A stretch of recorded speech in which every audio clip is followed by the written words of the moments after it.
बिस्मिल्लाहिर्रहमानिर्रहीम। शुरू अल्लाह ताला के नाम से जो बड़ा मेहरबान नहायत रहम करने वाला है। अस्सलाम वालेकुम everyone, this is me Urida Ishrat Ali and you are watching chemistry Kali. I am really sorry for being late. और मेरे क्योंकि एग्ज़ाम्स चल रहे थे, फाइनल एग्ज़ाम्स, तो मैं वीडियोज़ नहीं अपलोड कर पा रही थी और इतनी ज़्यादा हेक्टिक रूटीन थी कि मैंने कोशिश भी की लेकिन मैं नहीं कर सकी। तो आज मैंने आप लोगों के लिए लेक्चर नंबर नोमेनक्लेचर का लेक्चर नंबर 4 जो है वो मैं रिकॉर्ड करने जा रही हूँ। तो मैं उसके अंदर जो काफ़ी सारी चीज़ें मुझे कवर करवानी थी, उसके बाद हम इंशाल्लाह जो नेक्स्ट लेक्चर करेंगे उसमें पॉली फंक्शनल ग्रुप और फंक्शनल ग्रुप जो है वो उनकी नेमिंग किस तरीके से होती है वो कवर करेंगे। उससे पहले मैं आप लोगों को एक कोट आप लोगों के साथ शेयर करना चाहती हूँ आप लोगों की मोटिवेशन के लिए कि there are no speed limits on the road to success. कि आप लोग अगर चाहते हैं कि आप ज़िंदगी में कामयाब हों और आप चाह रहे हैं कि शायद हमारे मार्क्स अच्छे आ जाएंगे तो हम कामयाब हो जाएंगे, और मार्क्स अच्छे नहीं आ रहे तो आप डीमोटिवेट हो रहे हैं और आप सोच रहे हैं कि जो है आप मतलब कामयाब नहीं हो सकते आगे ज़िंदगी में, तो ऐसा बिल्कुल नहीं है। आपकी कामयाबी से आपके मार्क्स का या आपके हाईएस्ट अचीव करने का हाईएस्ट जो भी आप मार्क्स लेते हैं या अगर आप अच्छे स्टूडेंट हैं तो इसका बिल्कुल ताल्लुक़ नहीं होता। सक्सेस का ताल्लुक़ होता है आपकी कंसिस्टेंसी से, आपके हार्ड वर्क से। तो आप जितनी ज़्यादा हार्ड वर्क कर सकते हैं और आपकी कोशिश जो है वो अल्लाह ताला देखता है और फिर आपको जो है वो कामयाबी होती है। तो डेफ़िनेटली जो है आप लोगों को बिल्कुल भी इस उसमें जो है वो सोचने की ज़रूरत नहीं है कि आप अगर हाई अचीवर नहीं है या आप एक एवरेज स्टूडेंट है मेरी तरह तो आप कामयाब नहीं हो सकते। तो हम चलते हैं अब अपने लेक्चर की तरफ। लेक्चर नंबर 4 है। उससे पहले आप लोगों से मैं वही रिवायती बातें करूँगी कि आप लोगों को अगर कोई भी क्वेरीज़ हैं अपनी तो आप जो है वो केमिस्ट्री के लिए के ग्रुप पे भी मुझे जो आप अपने शेयर कर सकते हैं। इसके अलावा आपके पास कोई एक्स्ट्रा नॉलेज है तो भी आप वो केमिस्ट्री के लिए के ग्रुप पे शेयर कर सकते हैं। फेसबुक पेज को आप लाइक कर सकते हैं लेटेस्ट अपडेट के लिए, लेटेस्ट वीडियोज़ के लिए। इसके अलावा आप जो है चैनल को सब्सक्राइब भी कर सकते हैं। और ये एक प्लेटफॉर्म है उन बच्चों के लिए जो केमिस्ट्री ट्यूशन्स अफोर्ड नहीं कर सकते, तो आप उन तक ये चैनल आप अगर पहुंचाएं तो आपके लिए भी अच्छी बात है और हमारे लिए भी अच्छी बात है। तो अब हम अपनी वीडियो की तरफ चलते हैं। तो उससे पहले आप लोगों से एक और रिक्वेस्ट है कि आप एक नोटबुक और एक पेंसिल ज़रूर अपने साथ लेके बैठिए ताकि आप लेक्चर को कॉपी डाउन करके बेहतरीन तरीके से समझ सकें। और इसके अलावा आप अपने जो कोई भी क्वेरीज़ हैं वो आप कमेंट के ज़रिए भी शेयर कर सकते हैं, ठीक है। तो मैं मुझे इंशाल्लाह जितना भी मुझसे रिस्पांस हो सकता है मैं देती हूँ। और इसके अलावा एक और चीज़ मैं आपसे कहूँगी कि अगर आपको नोमेनक्लेचर के क्वेश्चंस हैं और अगर आपके पास बहुत सारे आप पूछना चाहते हैं तो आप मुझे ईमेल कर सकते हैं। तो मैं जो है वो डेफ़िनेटली उनको भी कवर करके आप लोगों को रिप्लाई कर सकती हूँ या आप लोगों को उनके आंसर्स जो है वो चेक कर सकती हूँ, ठीक है। तो अब हम चलते हैं अपने वीडियो की तरफ।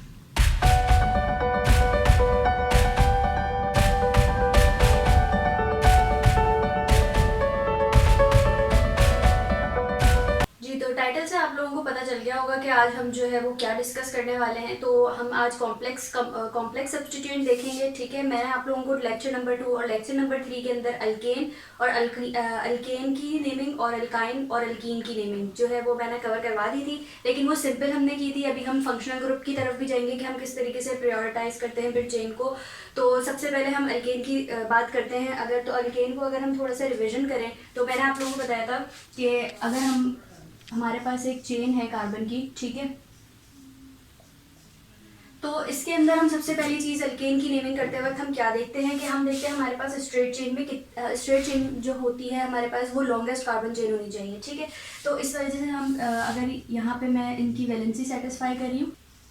अच्छा, तो यहाँ पे हम क्या चीज़ देखते थे, मेन हम देखते थे कि ये हमारे पास जो है वो लॉन्गेस्ट कार्बन चेन हम आ गई। और नंबरिंग हम वहाँ से करते थे जहाँ से सब्सटीट्यूएंट करीब होता है, लेकिन यहाँ पे दोनों कंडीशन में जो है वो सब्सटीट्यूएंट 2 पोजीशन पर ही आ रहा है, तो हम कहीं से भी करें नंबरिंग कोई मैटर नहीं करता, ठीक है। तो ये हमने नंबरिंग कर दी थी। अल्केन के लिए मैं बात बता रही हूँ आप लोगों को। और इसके बाद हमने इसकी नेमिंग करनी होती थी कैसे, कि सबसे पहले हम प्रीफिक्स नेम लिखते थे। सबको मैं एक दफ़ा रिवाइंड दोबारा से कर रही हूँ, वरना आप मेरी लेक्चर इसके बारे में आपको डिटेल वीडियो चाहिए तो आप मेरे लेक्चर नंबर 2 और लेक्चर नंबर 3 देख सकते हैं। प्रीफिक्स की नेमिंग करते हैं, फिर उसके बाद हम करते हैं रूट नेम, ठीक है। प्रीफिक्स के बाद आता है हमारे पास रूट नेम या स्टेम भी जिसे हम कहते हैं। फिर हम लिखते हैं यहाँ पे प्राइमरी सफिक्स,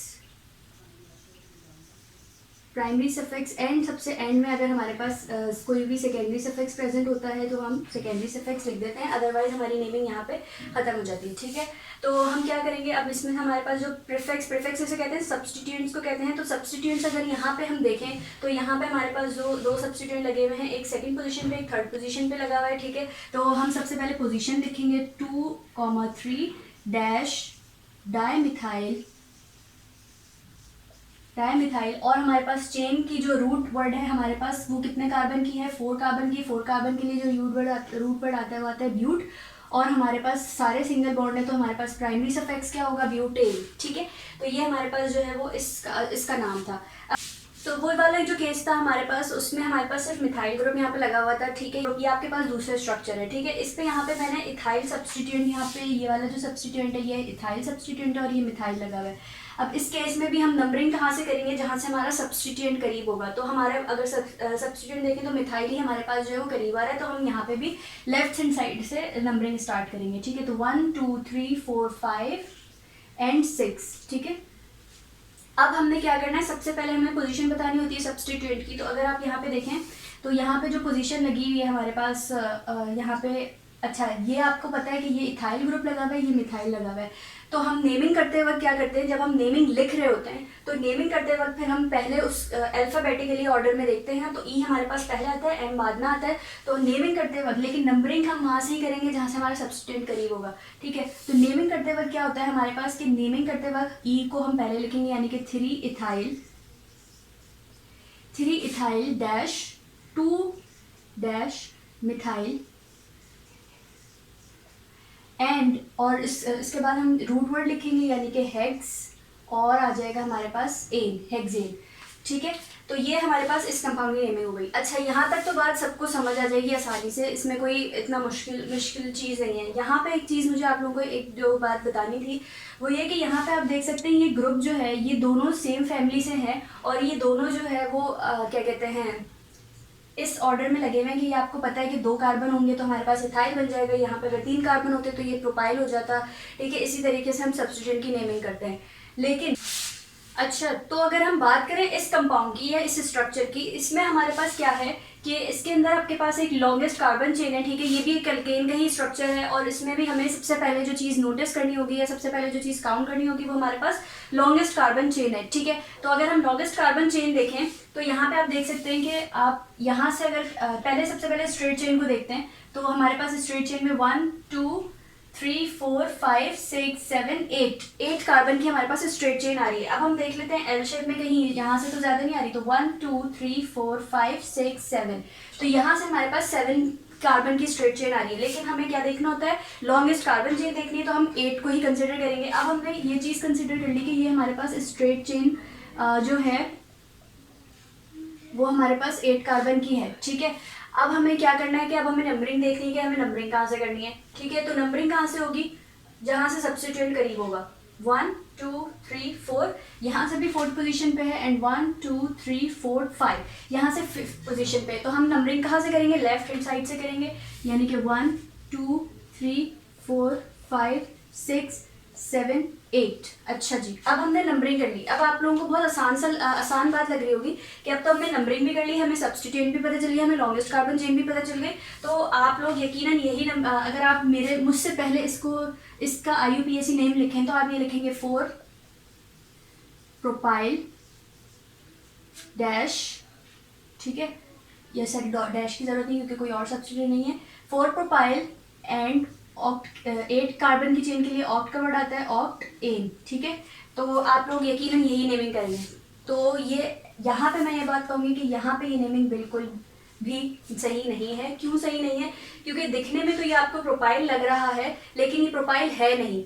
ठीक है, सब आपको अगर मेरी बेसिक रूल्स और उसके लेक्चर की वीडियो याद हो तो मैंने आप लोगों को अल्काइल ग्रुप जब लिखवाए थे तो मैंने लिखवाए थे जो अल्काइल ग्रुप जो सब्स्टिट्यूएंट होते हैं हमारे पास वो लिखवाए थे कुछ इस तरीके से, CH3 CH2 CH3। ठीक है, CH2 CH2 एंड CH3 इस तरीके से। ठीक है, तो अगर आप इसको गौर से देखें तो ये हमारे पास जो है वो प्रोपाइल ग्रुप नहीं है, क्योंकि प्रोपाइल हमारे पास इस तरीके का होता है, लेकिन यहाँ पे CH आ रहा है बीच में, एंड यहाँ पे जो है हमारे पास CH3 साइड में आ रहे हैं। ठीक है, और ये डायरेक्टली एक कार्बन जो है अटैच है। तो ये जो इस तरीके के जो सब्स्टिट्यूएंट्स होते हैं इन्हें हम कहते हैं कॉम्प्लेक्स सब्स्टिट्यूएंट्स, ठीक है। इन्हें हम क्या कहते हैं, कॉम्प्लेक्स सब्स्टिट्यूएंट्स। और अब हमें इनकी नेमिंग देखनी है कि इनकी अगर आ जाए तो हमारे पास कैसे इनको नेम करते हैं, ठीक है। तो इसके लिए मैं आपको नीचे एक रूल लिखवाऊंगी। अच्छा, तो ये जो थे हमारे पास ये अल्काइल ग्रुप के सब्स्टिट्यूएंट्स थे। जब ये हमारे पास सब्स्टिट्यूएंट्स बन जाते हैं तो हम इनको नेम कर देते हैं कैसे, मिथाइल, सही है, मिथाइल लिख लेते हैं, इथाइल लिख लेते हैं और इसको लिख लेते हैं प्रोपाइल,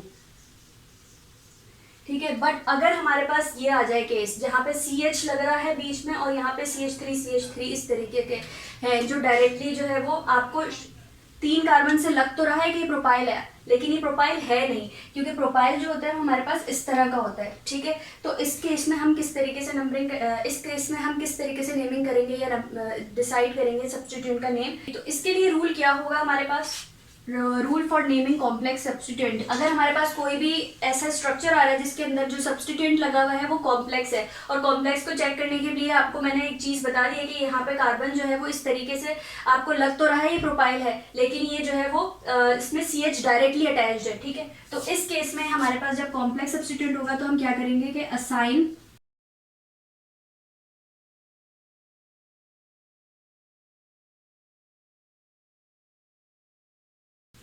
मेन चेन, ठीक है। तो अब हम इस केस में क्या करेंगे, हमने देखा सब्स्टिट्यूएंट को हम सबसे पहले क्या करेंगे, जो हमारे पास इसका जो डायरेक्टली जो इस सब्स्टिट्यूएंट का जो कार्बन डायरेक्टली चेन से अटैच्ड है उसको हम जो है असाइन कर देंगे उस पर नंबर 1, ठीक है। जब हमने नंबर 1 उस पर असाइन कर दिया तो अब हम उसके बाद क्या करेंगे, फिर हम जो हमारे पास IUPAC की जो नेमिंग की जो रूल होता था हम उसको फॉलो करेंगे। देन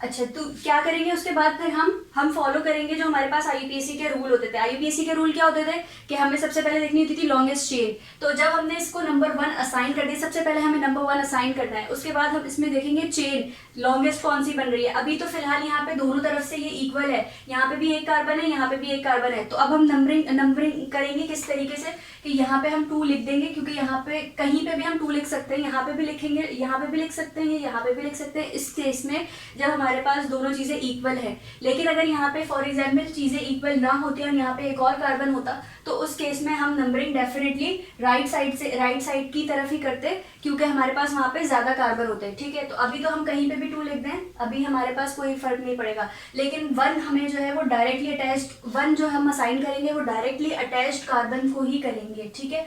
तो ये आपने डिसाइड कर लिया, ये हो गया आपके पास 2, ठीक है, 1 2। तो ये क्या बन गई, इथेन की चेन बन गई, 2 कार्बन की चेन इथ होती है ना, तो इथेन की बन गई। और ये जो है वो मजीद ये अब आपका ये पूरा प्रीफिक्स है, लेकिन ये प्रीफिक्स के अंदर भी हम IUPAC नेमिंग कर रहे हैं।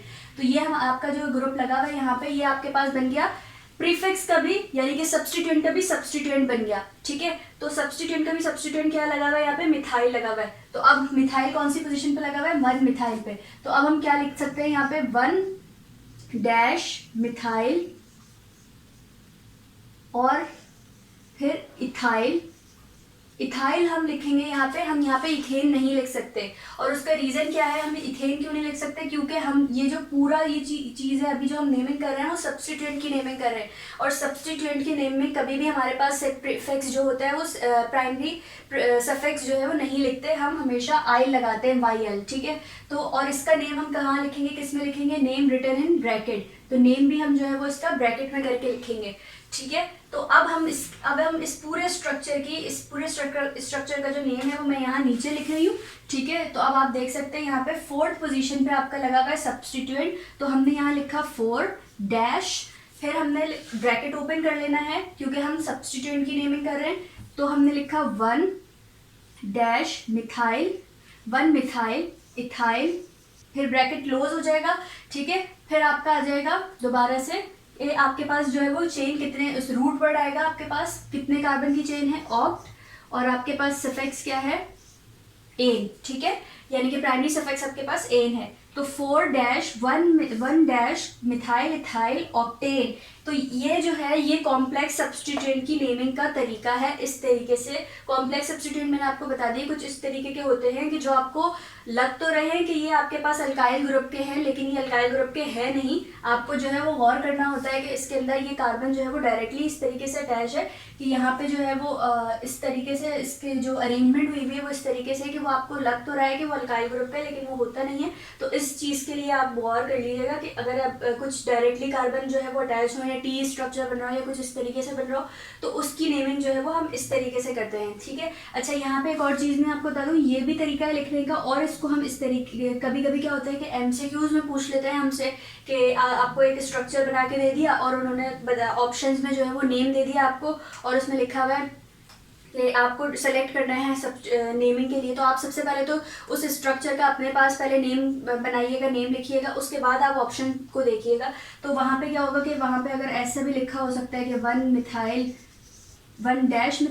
इथाइल और ऑक्टेन, ठीक है। तो इस केस में ये भी बिल्कुल करेक्ट है, क्योंकि क्या होता है कि जब हम नेमिंग कर रहे होते हैं ना, तो अक्सर लोग कहते हैं कि हमने जो नंबरिंग कर ली वो तो हमने सिंपल नंबरिंग हमने जो है वो उसको मेन चेन को कर दी है, तो अब हम डैश के साथ जो है वो अपनी नंबरिंग कॉम्प्लेक्स की कर लेते हैं, ठीक है। तो वो यहाँ पे जो नंबरिंग करते हैं ना वो डैश के साथ कर लेते हैं, यानी कि 2-1-2 इस तरीके से सब्स्टिट्यूएंट की नेमिंग कर लेते हैं। तो ये भी बिल्कुल सही तरीका है, और ये अगर आप नहीं भी डैश लगाना चाहते तो ये भी बिल्कुल सही तरीका है, दोनों तरीके बिल्कुल सही है, ठीक है।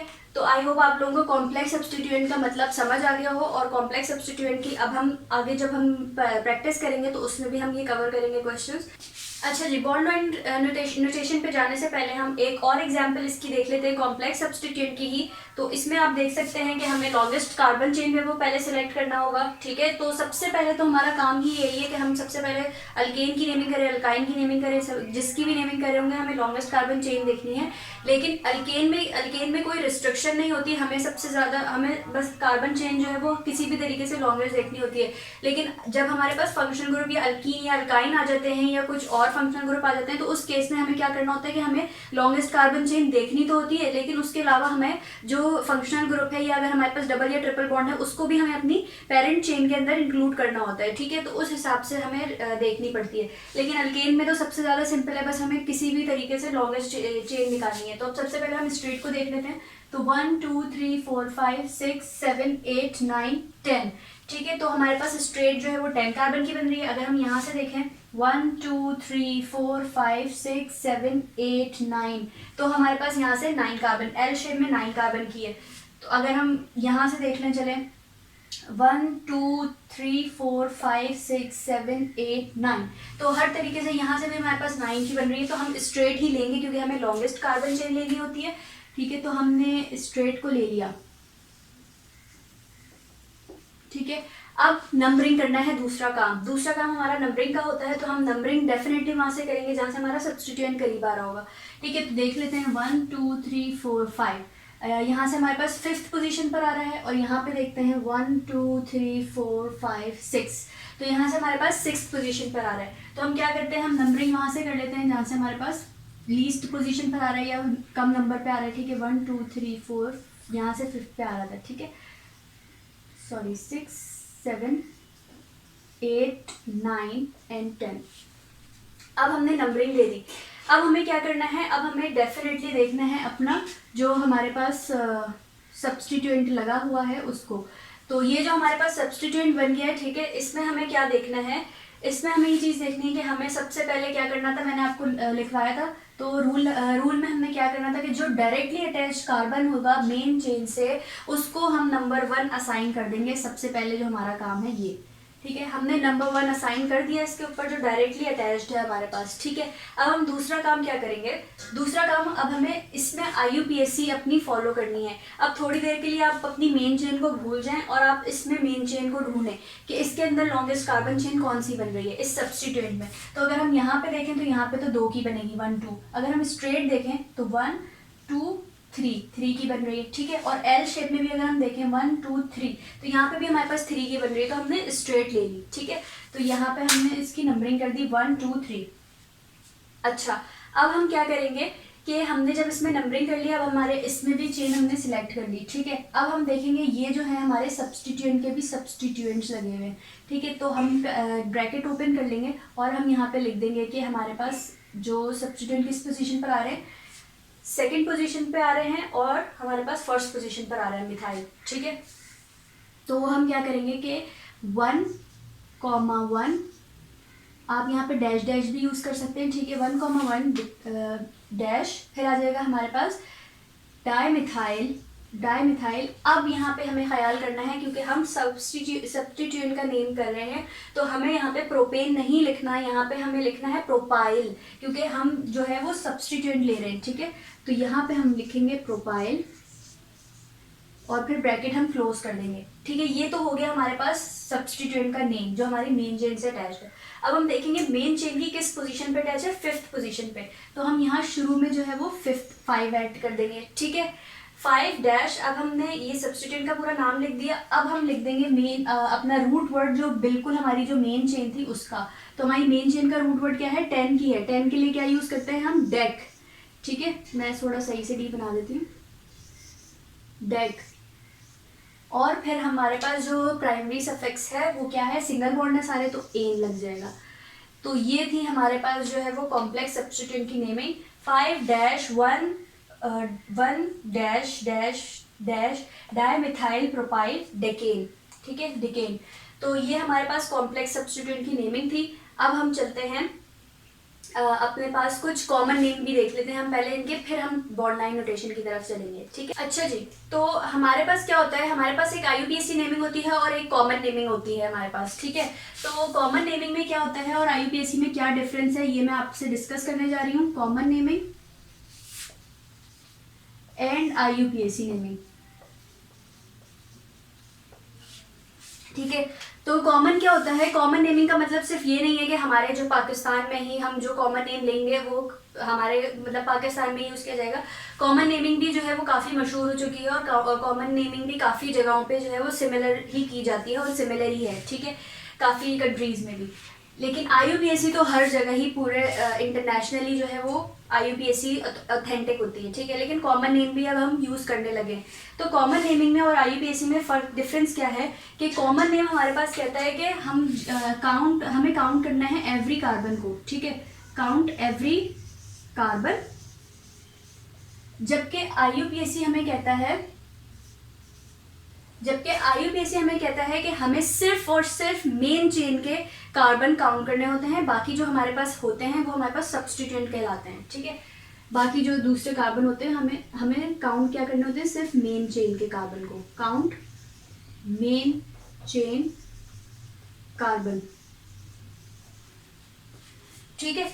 तो मेन चेन के कार्बन को ही काउंट करते हैं, जबकि हमारे पास जो कॉमन नेमिंग होती है हम उसमें तमाम कार्बन को, चाहे वो हमारे पास मेन चेन का पार्ट है चाहे वो नहीं है, हम उन तमाम कार्बन को जो है वो काउंट करते हैं, ठीक है। तो अब हम एग्जाम्पल देखते हैं कि हम किस तरीके से कॉमन नेमिंग में जो है वो सारे कार्बन काउंट करते हैं और IUPAC में कैसे हम जो है मेन चेन के कार्बन को काउंट करते हैं।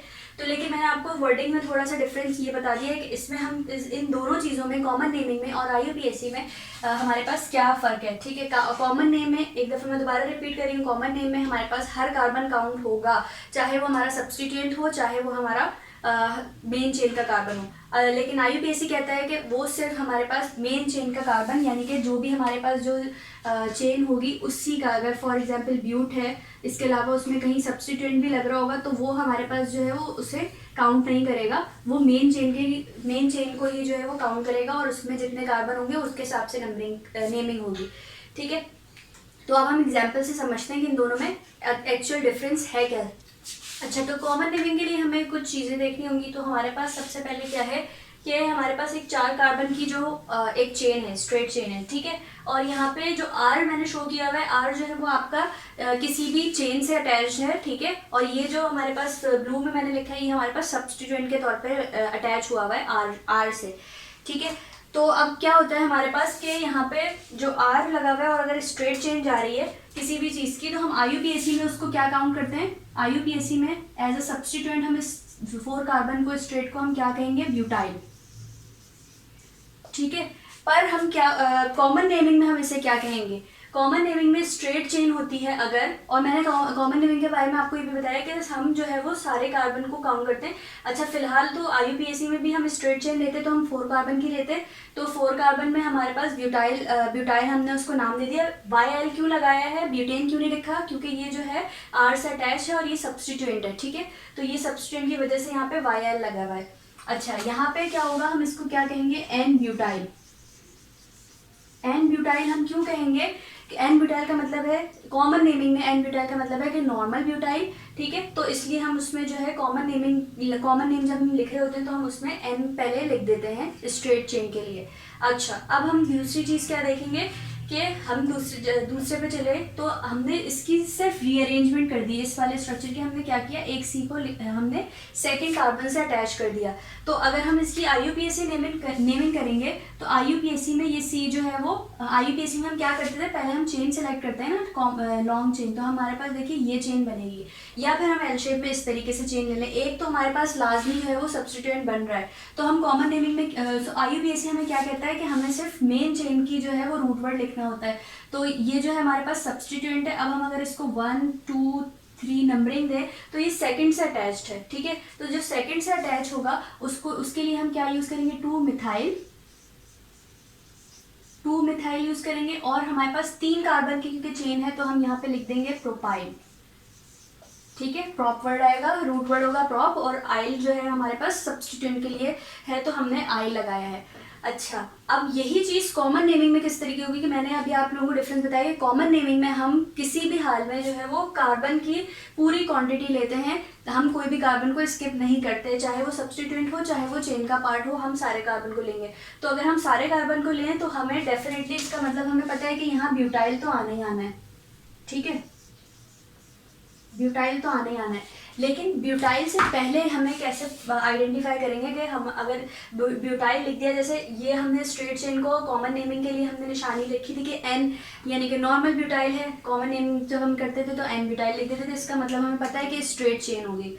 लेकिन यहाँ पे तो चेन जो है वो स्ट्रेट नहीं, यहाँ पे तो एक जो है C अटैच हो रहा है। तो हमेशा याद रखिएगा जब भी किसी भी सब्सटीट्यूएंट के सेकंड कार्बन पे अगर हमारे पास कोई सब्सटीट्यूएंट और अटैच होगा मजीद, तो वो हमारे पास कॉमन नेम में क्या हो जाएगा, आइसो का लफ्ज यूज होगा उसके लिए, तो ये हो जाएगा आइसोब्यूटाइल।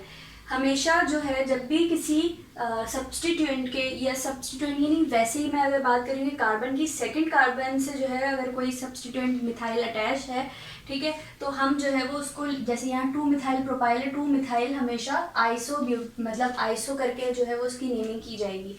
अच्छा, इसी तरीके से आप तीसरा देखते हैं। तीसरे में हमारे पास क्या है कि, अच्छा जी, तो यहाँ पे जो हम IUPAC नेम लिखेंगे वो हम कैसे लिखेंगे कि आपको मैंने बताया था कि जब भी हमारे पास किसी भी सब्सटीट्यूएंट पे हमारे कार्बन जो अटैच होगा हम उसको 1 असाइन कर देते हैं, ठीक है, तो यहाँ पे हमने 1 कर दिया। अब 1 के बाद हमें लॉन्गेस्ट चेन को सिलेक्ट करना है, तो 1 के बाद अगर लॉन्गेस्ट चेन हम इस तरीके से देखें तो यहाँ तो ये नहीं हो सकती, लेकिन अगर हम स्ट्रेट में देखें तो 3 कार्बन की बनेगी, ठीक है, तो 1 2 एंड 3, ठीक है, इस तरीके से, और 1 कार्बन पे एक सब्सटीट्यूएंट मजीद अटैच होगा। तो इसको हम नेमिंग किस तरीके से करेंगे, IUPAC में हम लिखेंगे 1 मिथाइल प्रोपाइल।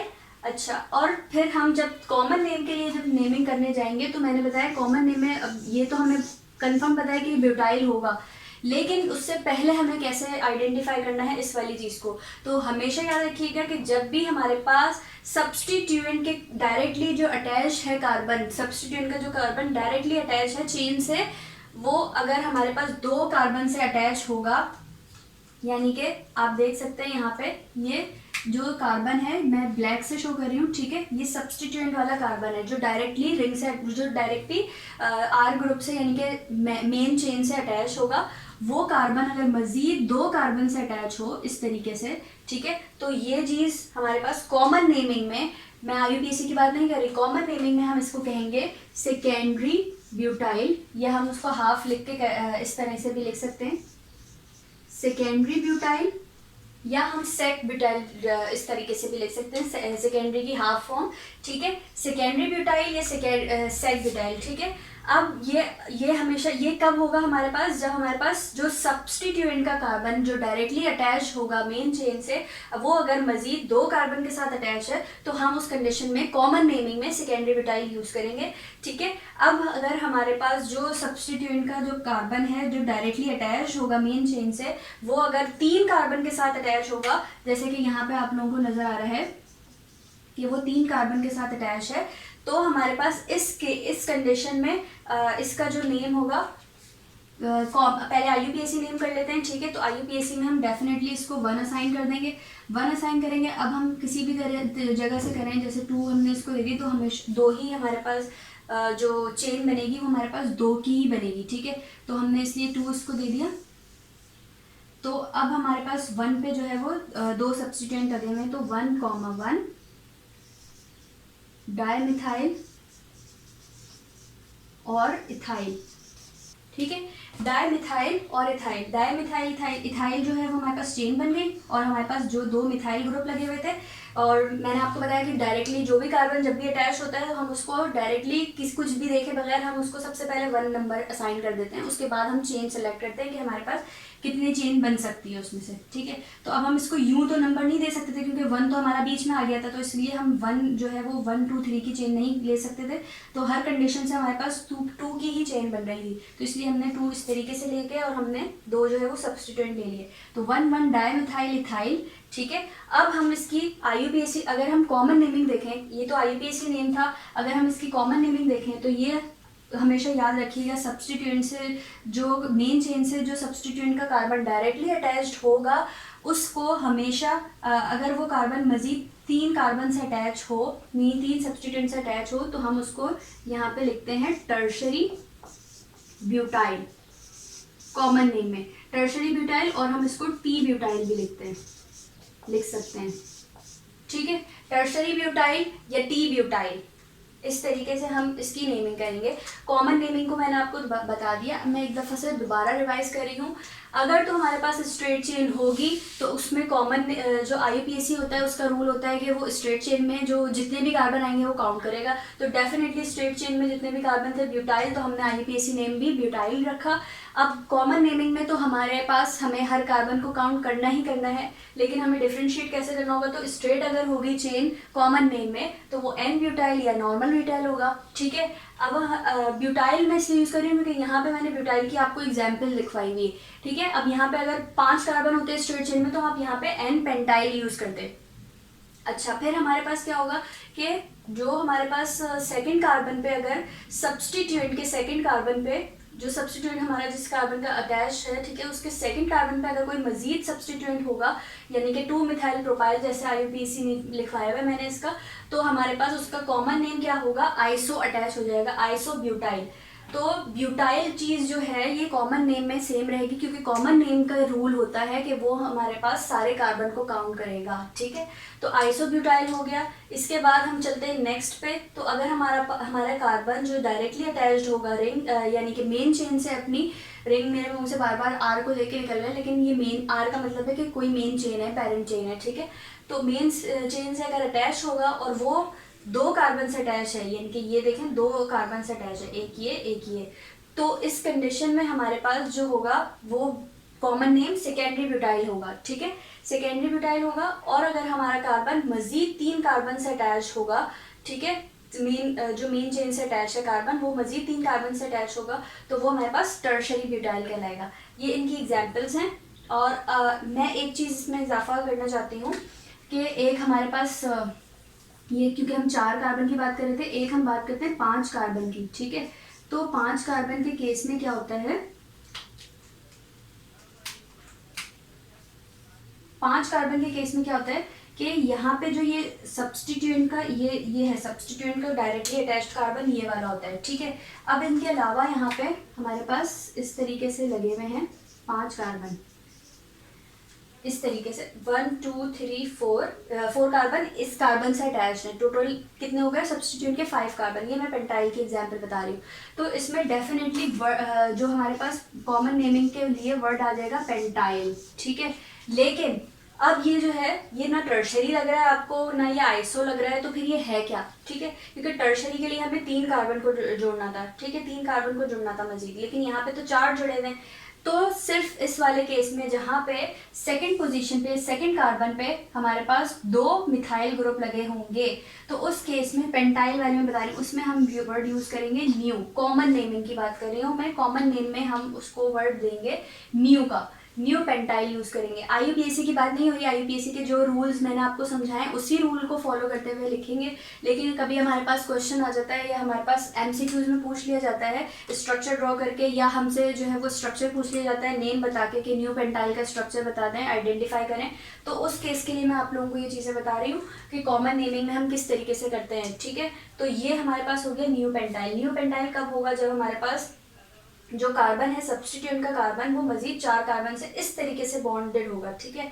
अगर तो ये स्ट्रेट चेन होती पेंटाइल की तो हम कहते हैं एन पेंटाइल है, ठीक है। अगर यहाँ पे ऊपर वाले पे नहीं होता स्ट्रेट चेन में आगे होता कार्बन, यहाँ पे नहीं होता और यहाँ होता, तो उस केस में हम क्या करते हैं, उस केस में हम करते हैं इसको आइसोपेंटाइल, आइसोपेंटाइल करते हैं, क्योंकि सेकंड पर आ रहा है ना मिथाइल ग्रुप, सेकंड पे मैंने बताया था मिथाइल आता, तो हम आइसोब्यूटाइल लिखते, तो हम इसमें इस केस में आइसोपेंटाइल लिखते हैं, ठीक है। लेकिन यहाँ पे क्या हो रहा है कि यहाँ पे जो है वो इस पोजीशन पे लग रहा है, तो ये ना टर्शरी है ना सेकेंडरी है, कि सेकेंडरी भी कब होता है जब हमारे पास इस ही कार्बन से मजीद 2 कार्बन अटैच हों, ठीक है, तो हमारे पास सेकेंडरी पेंटाइल होता। लेकिन ये क्या बनेगा, ये बनेगा न्यू पेंटाइल, क्योंकि ये इस तरीके से 4 कार्बन से बॉन्डेड है, ठीक है। आई होप आप लोगों को ये कॉमन नेमिंग की चीज़ भी समझ आ गई है। और अब हम नेक्स्ट पे चलते हैं कि नेक्स्ट हमारा टॉपिक है बॉन्ड लाइन नोटेशन का।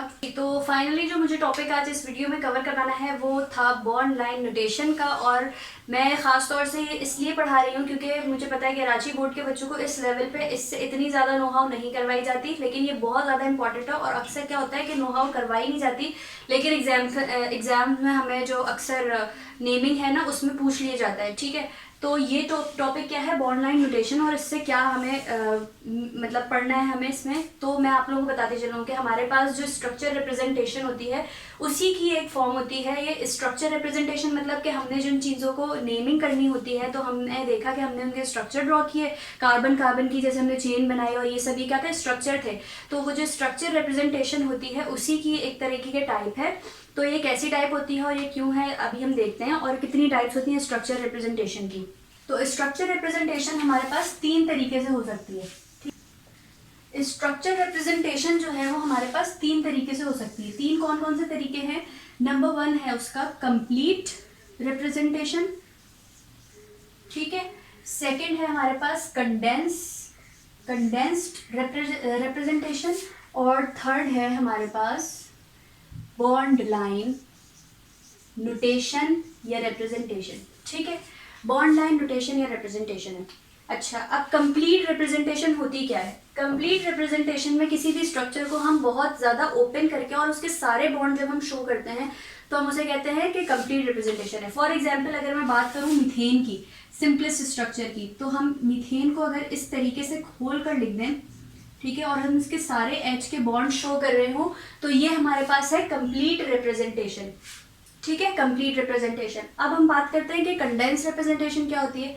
अब हम मीथेन के जो है ये जो हाइड्रोजन के बॉन्ड्स हैं इसको ना शो करें और हम ऐसे लिख दें CH4, तो ये हमारे पास हो गई कंडेंस रिप्रेजेंटेशन, ठीक है, जिसमें हमें पता है कि कार्बन से 4 हाइड्रोजन अटैच हैं लेकिन हमने उनके बॉन्ड को शो नहीं किया, तो ये हो गई कंडेंस रिप्रेजेंटेशन, ठीक है। अब हम चलते हैं कि बॉन्ड लाइन नोटेशन इसकी कैसे होगी। तो इस केस में कार्बन बॉन्ड लाइन नोटेशन नहीं होती, और वो इसकी वजह ये है कि बॉन्ड लाइन नोटेशन इसलिए इंट्रोड्यूस हुई है हमें क्योंकि जो हमारे पास बहुत बड़े बड़े स्ट्रक्चर होते थे, बहुत बड़े बड़े जब कार्बन चेन बन जाती हैं, यानी कि 20 कार्बन की 15 कार्बन की जब चेन्स बन रही हैं, 18 कार्बन की जब चेन्स बन रही होती हैं, तो उन्हें एक जगह खोल के लिखना, उसकी कंप्लीट रिप्रेजेंटेशन करना बहुत ज़्यादा मैसी भी होता था और उसको स्टडी करना उससे ज़्यादा मुश्किल काम होता था, ठीक है।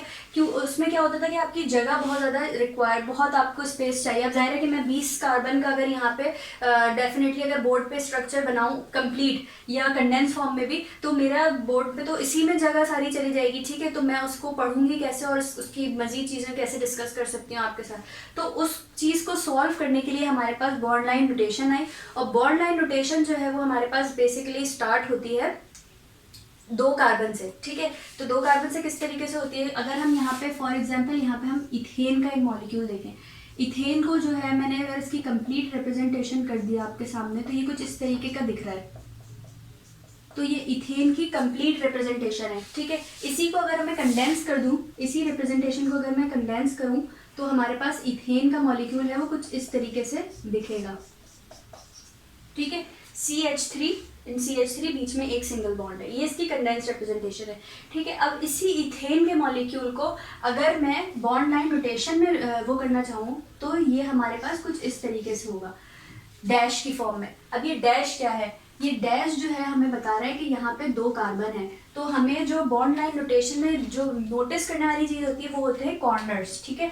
इन कॉर्नर्स का जो मतलब है, ये इसका मतलब ये है कि यहाँ पे ये 2 कार्बन अटैच हैं, 2 कार्बन लगे हुए हैं, और इनके साथ जो है वो हाइड्रोजन 3 अटैच हैं। तो इसकी जो रिप्रेजेंटेशन है बॉन्ड लाइन में, ये वो इस फॉर्म में होती है, ठीक है, बिल्कुल डैश फॉर्म में, ठीक है। तो ये हो गई बात यहाँ से इथेन की। अब मैं अगर बात करूँ इसी तरीके से प्रोपेन की, ठीक है, क्योंकि हम थोड़ा सा कार्बन बना लेते हैं, तो मैं प्रोपेन के लिए भी, अब आप यहाँ पे देख सकते हैं कि मैंने सिर्फ इथेन का स्ट्रक्चर ओपन फॉर्म में बनाया है, तो इसमें देखें आपने कितनी इसने जगह ले ली है, ठीक है। अगर इसी तरीके से मैं प्रोपेन का बनाऊँ ओपन स्ट्रक्चर, तो हमारे पास क्या बनेगा, कुछ इस तरीके से होगा, ठीक है। तो ये प्रोपेन का ओपन स्ट्रक्चर है। अब हम इसको कंडेंस स्ट्रक्चर अगर बनाएं, तो CH3 CH2 एंड CH3, ये इसका कंडेंस स्ट्रक्चर हो गया। कंडेंस स्ट्रक्चर के बाद अगर हम इसकी बॉन्ड लाइन रोटेशन करें, तो आप देखें बॉन्ड लाइन में कितनी कम जगह होती है, कि बॉन्ड लाइन हमारे पास सिर्फ इस तरीके से हमें, अब यहाँ से हमारे पास जिगजैग शुरू हो जाएगी लाइनिंग, ठीक है। इथेन तक भी हमारे पास सिर्फ सिंगल हमें शो करना होता था, सिंगल लाइन शो कर दी हमने, तो हमें पता चल गया इथेन का है।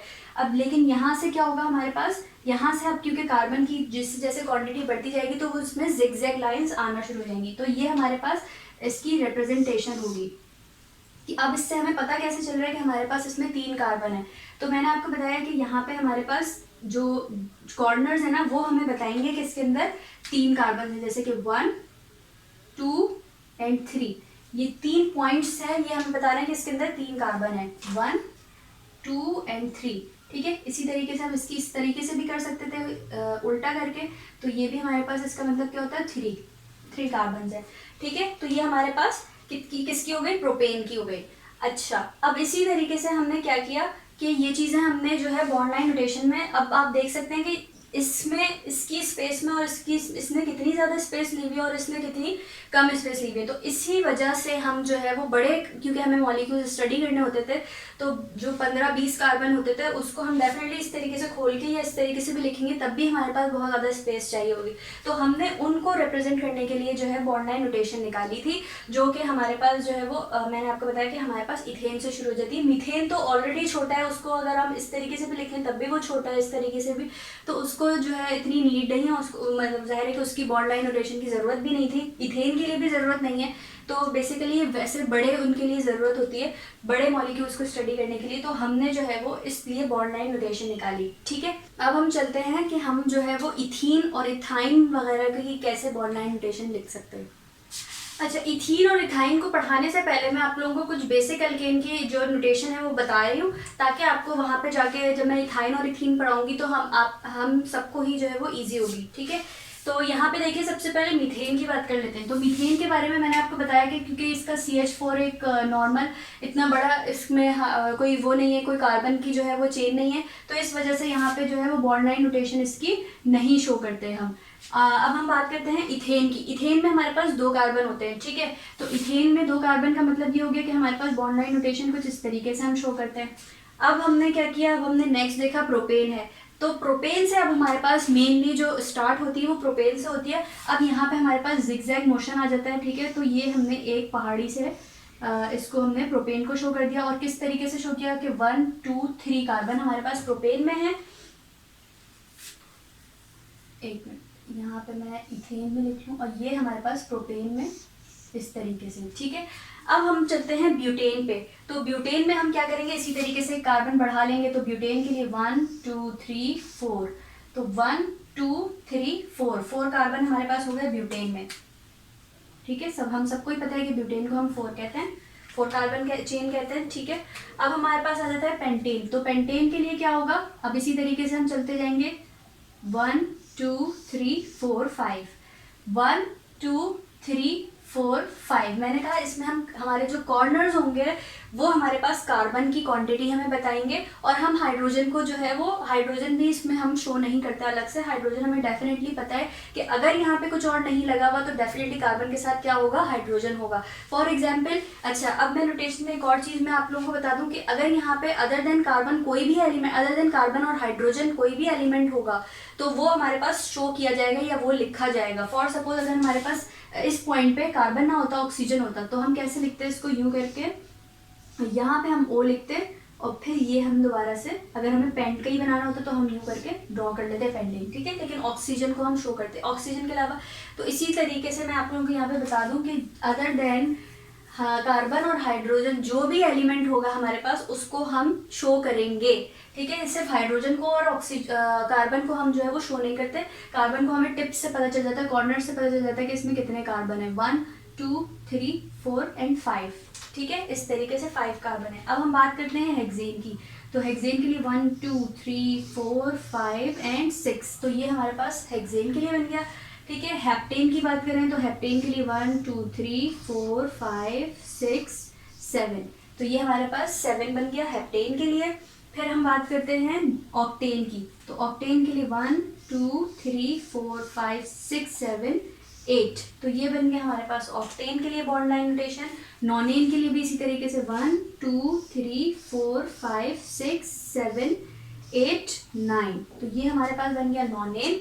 और अगर हम डेकेन की बात करें तो 1 2 3 4 5 6 7 8 9 10, तो ये हमारे पास हो गया डेकेन के लिए। अब हम देख लेते हैं डेकेन में भी कि 1 2 3 4 5 6 7 8 9 एंड 10, तो ये हमारे पास कितने कार्बन हो गए, टोटल 10 कार्बन। और आप देख सकते हैं कि अगर इस 10 कार्बन को अगर मैं ओपन करके लिखती तो ये कितनी ज़्यादा जगह लेता, और यहाँ पे भी आप देखें 10 बिल्कुल इतनी सी स्पेस में जो है वो ख़त्म हो गया। तो हमने अपनी कन्वीनियंस के लिए जो है बॉन्ड लाइन नोटेशन जो है जिसने भी जो है शो करवाई वो हमें इजी करने के लिए जो है शो करवाई थी, ठीक है। अब हम चलते हैं कि हमारे पास इथीन और इथाइन में किस तरीके से बॉन्ड लाइन नोटेशन होती है।